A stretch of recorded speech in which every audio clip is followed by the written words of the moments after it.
ताज़ा तरीन ख़बरों, तजियों और तबसरों के साथ मैं हूँ अरशद अजीज़ मलिक।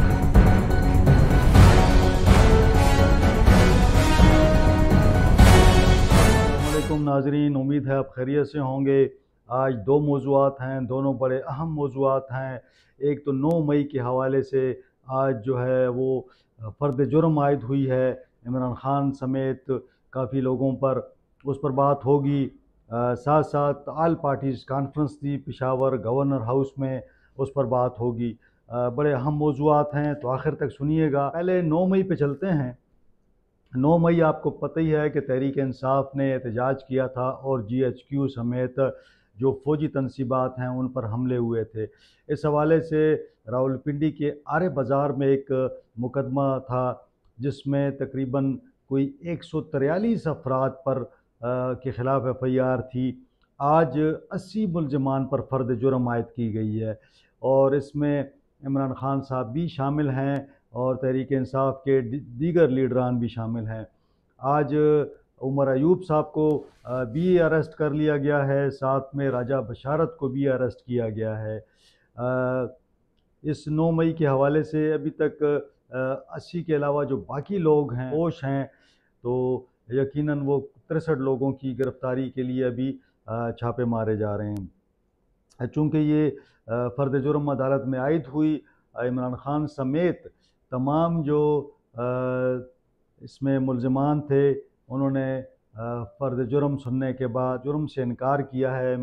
मतलब ये है समझने के लिए कि इल्ज़ाम उन पर है, लेकिन उन्होंने इल्ज़ाम की तरदीद की है और जो अदालत ने उनको पढ़ के सुनाई, जस्टिस जो जज थे वहाँ पे उन्होंने उनको पढ़ के सुनाई, लेकिन उन्होंने उसके सेहत जुर्म से इनकार कर दिया।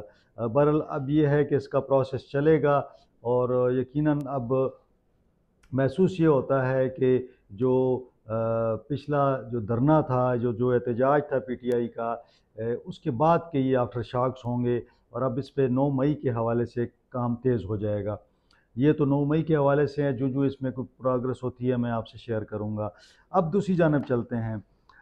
खैबर पख्तूनख्वा में अमन व अमान की सूरत हाल इंतहाई मखदूश है और कई इलाके जो हैं वो दहशतगर्दों की वहाँ पे बड़ी आसानी से वहाँ पे हुकूमती रेट नहीं है और दहशतगर्दी के वाक़यात भी होते हैं।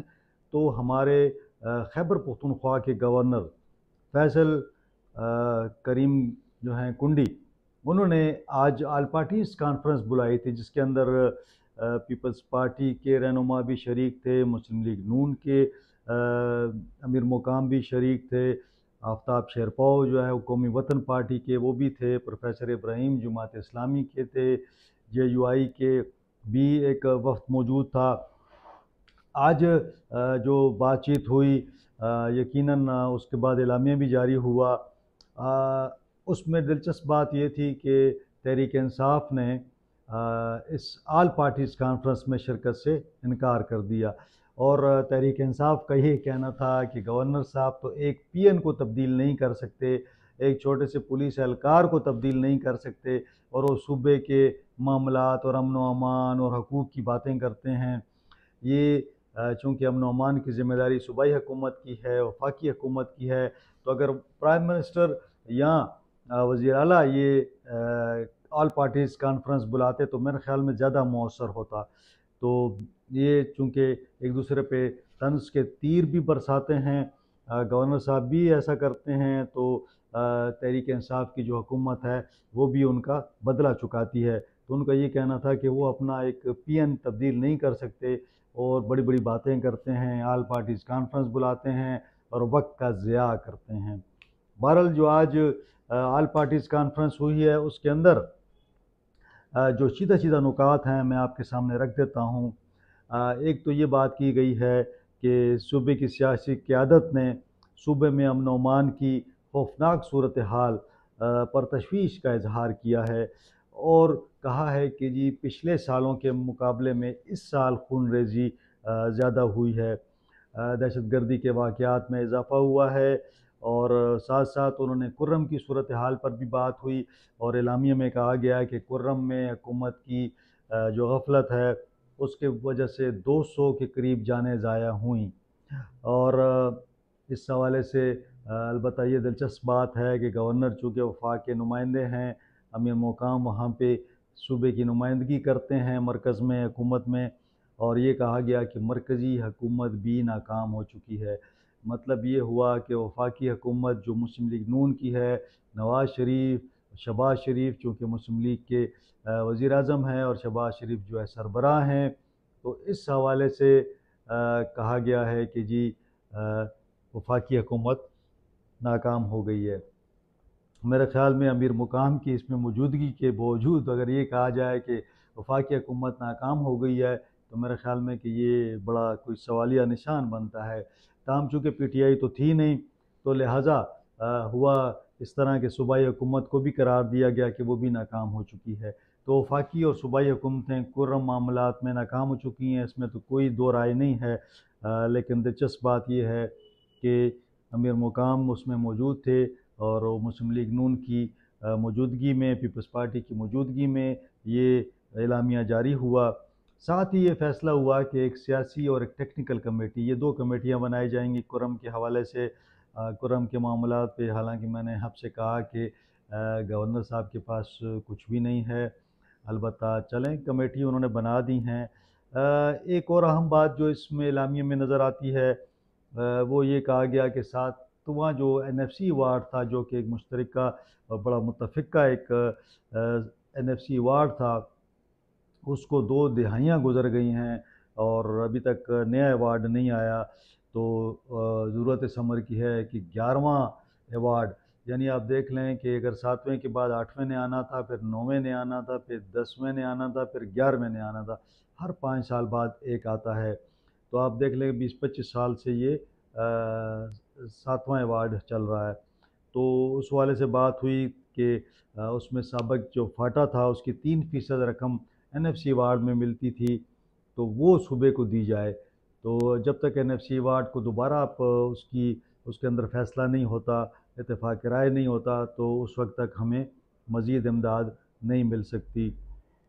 साथ साथ ये बात की गई और बड़ी दिलचस्प बात है कि सूबे में मादनियात की बात हुई है कि हुकूमत मादनियात के हवाले से तफसीलात जारी करे, और यकीनन हुकूमत तफसीलात हुकूमत को जारी करनी चाहिए कि यहाँ से कितनी जगह से मादनियात निकल रही हैं, कौन निकाल रहा है और उसकी हमें कितनी रॉयल्टी मिल रही है। इसमें बाज़ लोग फ़ौज पर भी तनकीद करते हैं कि बाज़ एरियाज़ में आर्मी भी जो है उसने कुछ काम कर रही है, लेकिन अगर कोई अच्छा काम कर रही है तो अच्छी बात है, लेकिन अगर सूबे के हकूक़ के हवाले से कुछ उन्होंने हमारे रॉयल्टी वगैरह देनी है तो वो उनसे लेनी चाहिए।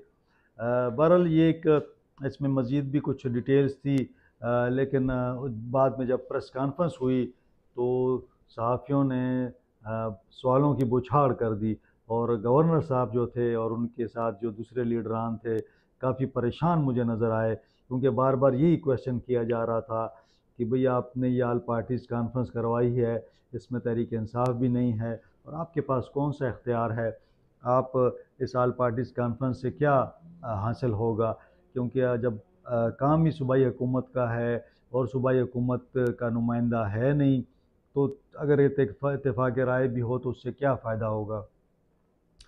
साथ साथ इस जो एलामिया है मैं देख रहा था उसके अंदर एक और बात की गई है, वो भी बड़ी दिलचस्प है कि खैबर पख्तूनख्वा हुकूमत की परफॉर्मेंस का ऑडिट करवाया जाए। और भाई आप कौन हैं खैबर पख्तूनख्वा की हुकूमत की जो परफॉर्मेंस है उसका ऑडिट करवाने का। भाई लोगों ने उनको वोट दिया है, असम्बली में वो लोग बैठे हुए हैं। हाँ, असम्बली के अंदर अगर कोई उनसे कोई रिपोर्ट मांगता है कि भाई अपनी परफॉर्मेंस बताएं, आवाम मांगती है तो मांग सकती है। वफाकी हुकूमत या ये सियासी जमातें ऑडिट रिपोर्ट किस तरह मांग सकती हैं जिनका कोई काम ही नहीं है, इलेक्शन में आप लोग हार गए हैं। तो मुझे तो ये सियासी जो ये ऑल पार्टीज़ कॉन्फ्रेंस थी मजाक नज़र आ रही है, मजाक बन गया है ऑल पार्टीज़ कॉन्फ्रेंस से भी अब, क्योंकि वो संजीदगी मुझे नज़र नहीं आ रही। अब कहा जा रहा है कि जी सूबे को दहशतगर्दों के रहम व करम पर छोड़ दिया है, तो भाई वफाकी हुकूमत फिर कहाँ है। अगर वफाकी हुकूमत सो रही है, फिर हमारी जो लॉ इन्फोर्सिंग एजेंसी हैं इसमें क्वेश्चंस भी आए कि जी बॉर्डर जो है उस पर फ़ौज तैनात है, उसके बावजूद दहशतगर्द आते हैं और यहाँ होता है। तो इस किस्म के काफ़ी तंदो तेज़ सवालात थे और गवर्नर साहब उनका कोई मुनासिब जवाब नहीं दे सके। मेरा ख़्याल है बहस सवालों पर वो काफ़ी नाराज़ लग रहे थे। बहरहाल अजीब सी बात उन्होंने ये भी की कि फ़ौजी और पुलिस एहलकारों के हम जो है जनाजे उठा रहे हैं, तो यकीनन ये तो हुकूमती रिट है और हुकूमती रिट को जो है वहाँ पे बहाल होना चाहिए। अमन व अमान की जो ज़िम्मेदारी है वो सूबाई हुकूमत की है, तो यकीनन सूबाई हुकूमत को जो है वो पहले इसमें काम करना चाहिए। यकीनन इसमें इस बात की भी ज़रूरत है कि वफाकी हुकूमत जो है ऑन बोर्ड हो। अगर वफाकी हुकूमत ऑन बोर्ड नहीं होगी तो मेरा ख़्याल में कि ये बहुत मुश्किल हो जाएगा। दोनों हुकूमतें अगर मिलकर काम करें और कोशिश की जाए कि किसी तरीके से यहाँ पे जो सॉल्यूशंस, बार बार मैं कहता हूँ कि 2-3 सॉल्यूशंस हैं। गैर मुल्की जो मुदाखलत है वो इसमें नहीं होनी चाहिए, बाहर से असला पैसा ये नहीं आना चाहिए। दूसरा ये है कि वहाँ के लोगों को बताया जाए कि भाई आइंदा अगर किसी ने कानून की खिलाफ वर्जी की और जरगा जो है उस पर ठीक ठाक बड़ा जुर्माना रखे और उसकी सज़ाएँ भी सख्त हों। उसके बाद जो है और तीसरे मरहले पे जो वहाँ पे चेक पोस्टें बनाई जाएँ, बंकर वगैरह सारे ख़त्म किए जाएँ और लोगों से कहा जाए कि वो तमाम मसला जो है वो जमा कराएँ। इसके बगैर वहाँ पे अमन कायम नहीं हो सकता और शिया और सुन्नी जो हमारे उलमाए कराम हैं उनको इन्वॉल्व किया जाए तो मेरे ख़्याल में कि ये जरगे के साथ एक मौसर हिकमत अमली होगी।